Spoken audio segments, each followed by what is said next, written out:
రేపే Jubilee hills ఉప ఎన్నికకు పోలింగ్. జూబ్లీ హిల్స్లో జెండా పాతేది ఎవరు? తెలంగాణ రాష్ట్ర ప్రజలు ఆసక్తిగా ఎదురు చూస్తున్న జూబ్లీ హిల్స్ ఉప ఎన్నికకు రంగం సిద్ధమైంది. జూబ్లీ హిల్స్ అసెంబ్లీ నియోజకవర్గానికి జరిగే ఉప ఎన్నికకు దాదాపు అన్ని ఏర్పాట్లు పూర్తయ్యాయి.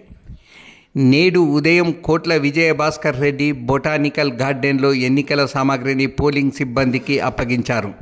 ఈ పోలింగ్ మంగళవారం ఉదయం 7 గంటల నుండి సాయంత్రం 6 గంటల వరకు పోలింగ్ జరగనుంది. గత ఎన్నికలతో పోలిస్తే గంట సమయం అదనంగా ఉంది. నియోజకవర్గ పరిధిలో మొత్తం 4 లక్షలకు పైగా ఓటర్లు ఉన్నారు. 139 ప్రాంతాల్లో 407 పోలింగ్ కేంద్రాలను ఏర్పాటు చేశారు. 3 ప్రధాన పార్టీల అభ్యర్థులతో పాటు 58 మంది బరిలో ఉన్నారు. బీఆర్ఎస్ ఎమ్మెల్యే మాగంటి గోపీనాథ్ అటన్మరణంతో ఖాళీ అయిన స్థానం భర్తీ కోసం నిర్వహిస్తున్న జూబ్లీ హిల్స్ ఉప ఎన్నికకు సర్వం సిద్ధమైంది. జిల్లా ఎన్నికల అధికారి ఆర్వి కర్ణన్ ఆధ్వర్యంలో పకడ్బందీగా ఏర్పాట్లు జరుగుతున్నాయి. ఉప ఎన్నికల్లో 4,01,365 మంది ఓటర్లు అర్హులుగా ఉన్నారు.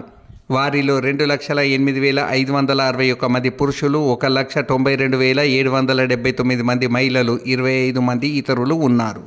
నియోజకవర్గంలో 18 మంది సర్వీస్ ఓటర్లు, 123 మంది విదేశీ ఓటర్లు ఉన్నారు. మొత్తం 1,908 మంది ఓటర్లు. వికలాంగులు 6,859 మంది 18 నుండి 19 సంవత్సరాల వయసు గల మొదటిసారి ఓటర్లు ఉన్నారు. 85 ఏళ్ల పైబడిన వారు సీనియర్ పౌరుల సంఖ్య 2,134 మంది ఉన్నారు.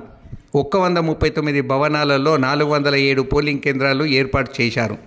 ఒక్కో స్టేషన్కు 986 ఓటర్లు ఉన్నారు. అత్యధిక సంఖ్యలో ఓటర్లు పోలింగ్ స్టేషన్ నెంబర్ 9లో 1,237 మంది ఉండగా, అత్యల్పంగా పోలింగ్ స్టేషన్ నెంబర్ 263లో 540 మంది ఉన్నారు. 11 పోలింగ్ కేంద్రాల్లో 1,200 కంటే ఎక్కువ మంది ఓటర్లు ఉన్నారు.